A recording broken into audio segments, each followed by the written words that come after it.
एक गांव में रहने वाली अत्यंत गरीब बुरहिया जो रोज मेहनत मजदूरी करके अपना पेट भरती है। उसकी गरीबी इतनी अधिक है कि उसके पास ठीक से खाने के लिए भी कुछ नहीं होता।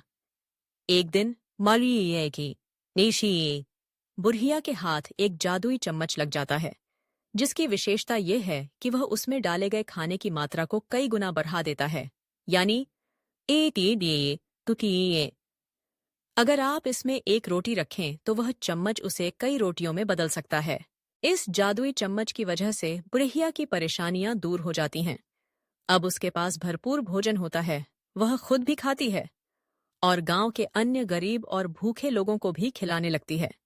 बुरहिया का दिल बहुत बड़ा था, इसीलिए वह सिर्फ अपने लिए ही नहीं बल्कि पूरे गांव के लिए खाना बनाती और सबको खिलाती थी। धीरे धीरे गांव के लोगों को बुरहिया के बदलाव का कारण जानने को उत्सुकता होती है। कुछ लालची लोग उसके पास आकर जादुई चम्मच के बारे में पूछते हैं और बुरहिया से वह चम्मच मांगने की कोशिश करते हैं। यहाँ कहानी का नैतिक पक्ष सामने आता है।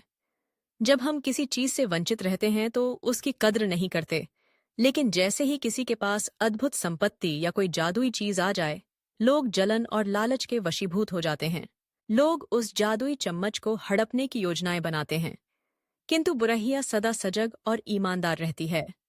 वह हमेशा कहती हैं कि जादू सिर्फ उस व्यक्ति के साथ होता है जिसका दिल साफ और नीयत नेक हो। अगर कोई लालच या बुरी नीयत से चम्मच का उपयोग करना चाहेगा तो यह अपनी शक्ति खो देगा। कहावत है, लालच बुरी बला है, और संदर्भ में यही शिक्षा बुरहिया अपने गांव वालों को देती है। कहानी के अंत में जब चम्मच किसी लालची व्यक्ति के हाथ लगती है, वह जादू काम करना बंद कर देता है।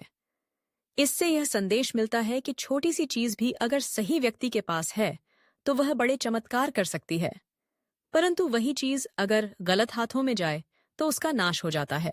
कुल मिलाकर बुरहिया का जादुई चम्मच कहानी हमें निस्वार्थ सेवा, ईमानदारी और लालच से दूर रहने का संदेश देती है। जीवन में असली खुशी बांटने और दूसरों की मदद करने से मिलती है, न कि सिर्फ अपने लाभ की सोचने से। कहानी बच्चों के लिए न केवल मनोरंजन है, बल्कि यह उन्हें अच्छे संस्कारों की ओर भी प्रेरित करती है। यह कहानी बच्चों के लिए आदर्श बेड टाइम स्टोरी है, जिसमें मनोरंजन के साथ साथ एक महत्वपूर्ण नैतिक शिक्षा भी छुपी है। सच्चाई, दया और निस्वार्थ भावना से बढ़कर कोई जादू नहीं। हायन ते तीन याही